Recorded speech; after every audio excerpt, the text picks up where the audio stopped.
Bhabha atomic research centre department of atomic energy government of India का एक बहुत बड़ा रिसर्च सेंटर है। And the best part is that कि ऐसा नहीं है कि इसके अंदर सिर्फ अभी मटेरियल साइंस और केमिकल साइंस या फिज़िकल साइंस के ही रिसर्च होते हैं। यहाँ पे हेल्थ, फूड, एग्रीकल्चर, बायोलॉजी सबकी रिसर्च स्टार्ट हो चुकी है। तो there is a best opportunity for those जिनके पास कोई भी फेलोशिप नहीं है, जेआरएफ नहीं है। बार्क ने बहुत ही अच्छी स्कीम निकाली है सारे स्टूडेंट्स के लिए, वो लोग अप्लाई करें और अगर उनका हो जाता है then you will get a fellowship amount from the BARC centre.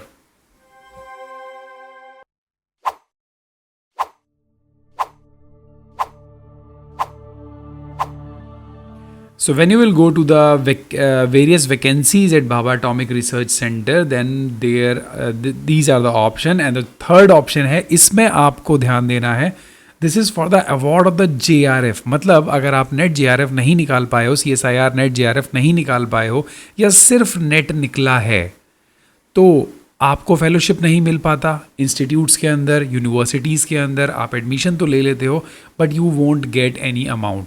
और अगर मिलता भी है किसी यूनिवर्सिटी में, so they are giving only and only 8,000 rupees, which is seriously very less in order to survive at this level. तो यहाँ पे देखिए, आप जब इसमें जाएंगे, सो JRF की पोजीशंस हैं डायरेक्ट अवार्ड के लिए। This is a very good advertisement. अगर आप देख चुके हो तो बहुत अच्छी बात है, बट ध्यान से सुनो, this is for the selection of JRF and the best part is that the number of fellowships 105, इससे ज़्यादा भी हो सकती है। ठीक है, तो करना क्या है, बार्क मुंबई का जो इंस्टीट्यूट है, इसके अंदर young talented and motivated students जो लोग साइंटिफिक रिसर्च करना चाहते हैं, उनको डायरेक्टली JRF अवार्ड के लिए in the area of physics, chemical and life science, देखो तीनों कवर हो चुके हैं, कुछ भी नहीं बचा है। सो दिस सेंटर के अंदर अब the best part is that किस एरिया में रिसर्च कर रहे हैं आप यहाँ से आराम से देख सकते हो। And these are the core area. Physical science में अगर आप देखेंगे तो charge particle, plasma physics, laser based physics, spectroscopy of atoms, all these topics are there. अगर आपके इंटरेस्टेड हो फिजिकल के, then you can go and opt for this. Chemical science के अंदर देखोगे तो ये सारे टॉपिक्स हैं जिसके अंदर radio pharmaceuticals, radio chemistry, catalyst, polymer, material chemistry, solid chemistry and life science के अंदर देखो, लाइफ साइंस का काम भी बार्क में स्टार्ट हो चुका है। This I was seriously amaze जब मैंने इसको देखा एंड मैंने सोचा कि नहीं, इसको शेयर करना बहुत ज़रूरी है। कैंसर बायोलॉजी, डायग्नोस्टिक पे काम हो रहा है, therapeutics, immunology, microbiome, targeted therapy, high radiation dose response, nuclear medicine, structure biology, CRISPR biology. ये बहुत ही इंटरेस्टिंग टॉपिक है क्रिस्पर बायोलॉजी। अगर आपने ये अभी तक चूज़ नहीं किया है अपने रिसर्च प्रपोजल में, तो डेफिनेटली इसको ऐड करो, because these are the booming topics और जिनके ऊपर all over India, all over world research हो रही हैं। तो देखिए, प्लांट एंड एग्रीकल्चर बायोटेक्नोलॉजी भी है, जेनेटिक इंजीनियरिंग है, pest control, biofilm, that is very good for life sciences. अब जो ध्यान से देखने वाली चीज़ ये है कि एज लिमिट 28 से एक्सीड नहीं होना चाहिए। But if you are from the category student, then you will get a relaxation of 5 years, OBC 3 years and SC/ST 5 years. Got it? And PWBD then 10 years. अब आ जाओ एलिजिबिलिटी क्राइटेरिया पे। This is as simple as that, आपकी graduation में 60% होना बहुत ज़रूरी है, बिकॉज कई लोग ग्रेजुएशन में सेकेंड डिवीज़न होते हैं, उसकी वजह से वो काफ़ी फॉर्म नहीं भर पाते। सो प्लीज़ मेक श्योर कि ग्रेजुएशन में 60% एंड 55% एग्रीगेट इन मास्टर्स।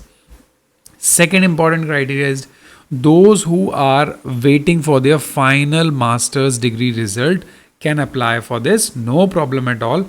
उनको अपने फर्स्ट ईयर की जो मार्कशीट कॉपी है वो देनी है, और the candidate should have secured marks above 60 aggregate अभी तक, ठीक है, until the previous semester, and minimum aggregate of 60% at BSc level.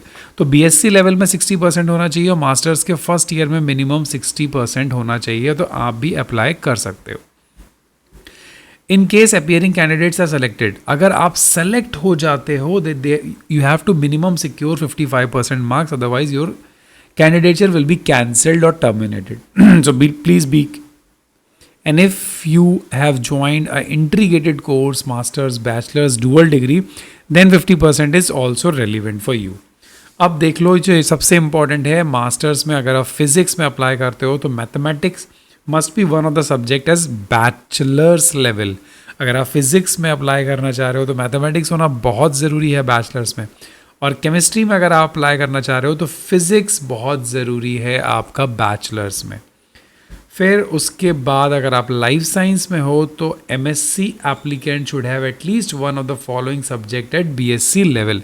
तो बीएससी में आपका फिजिक्स डेफिनेटली होगा, केमिस्ट्री, बायोकेमिस्ट्री और एग्रीकल्चर केमिस्ट्री मेन सब्जेक्ट होना ज़रूरी है। और लाइफ साइंस के देखिए जो सब्जेक्ट्स हैं वो ये सारे सब्जेक्ट्स ऑलमोस्ट सब कुछ कवर कर रहे हैं। बट एक चीज़ देखना बहुत ज़रूरी है, इफ़ यू आर अप्लाइंग, ध्यान से देखना, इफ़ यू आर एमएससी और integrated MSc with electronics and instrumentation not eligible. अगर आप केमिस्ट्री में हो और आपने केमिस्ट्री एमएससी का रखा है, industrial chemistry, polymer chemistry, textile chemistry, environmental, even pharmaceutical chemistry is also, petroleum, nano science, nano technology, M pharma and pharmaceutical analysis are not eligible.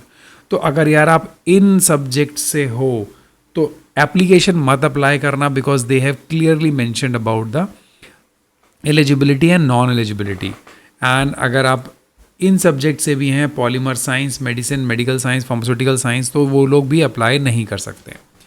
अब जो बेनिफिट मिलने वाला है, अगर आपने नेट निकाल रखा है, स्लेट निकाल रखा है, यूजीसी का कोई स्कोर है, आईसीएमआर, जेआरएफ है, तो आपको वेटेज मिलेगा, आपको अलग से वेटेज मिलेगा डायरेक्ट इंटरव्यू के लिए, और उसमें इंटरव्यू में भी आपको वेटेज मिलने वाला है।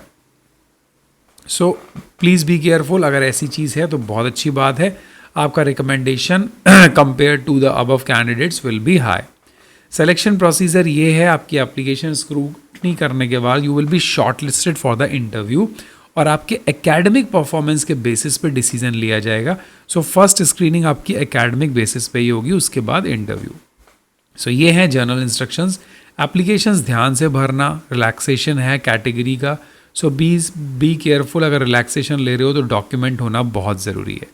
500 रुपीज़ एप्लीकेशन फ़ीस आपको देनी होगी फॉर्म की, ऑनलाइन देनी है, ऑनलाइन फॉर्म भरना है, otherwise form will be rejected. Login बनाओ, हाउ टू पे एप्लीकेशन फ़ीस, जॉब एप्लीकेशन पे जाके 500 रुपीज़ फ़ी पे कर दो, and the last that is 31 अगस्त। अभी बहुत टाइम है, आराम से फॉर्म भरना। This is the link recruit.barc.gov.in। इस पे जाके कम्प्लीटली फॉर्म भर दीजिएगा, जितनी भी एलिजिबिलिटी है उसके साथ। और जो फेलोशिप आपको मिलेगी जब आप सेलेक्ट हो जाएंगे, that will be 31,000 per month as a JRF for 2 years, और उसके बाद 35,000 हो जाएगी SRF। सो ओवरऑल 5 years के लिए आपको मिलेगा। कंटिजेंसी ग्रांट भी है 40,000। एकोमोडेशन वगैरह वहाँ पे बहुत अच्छे ऑप्शंस हैं, सो दे हैव क्लियरली मेंशन, अगर आप लेना चाहते हो तो वो भी ले सकते हैं। So this is all about. Last date देख ली, इंटरव्यू सितंबर और अक्टूबर में टेंटेटिवली डिज़ाइन है, हो सकता है हो जाए।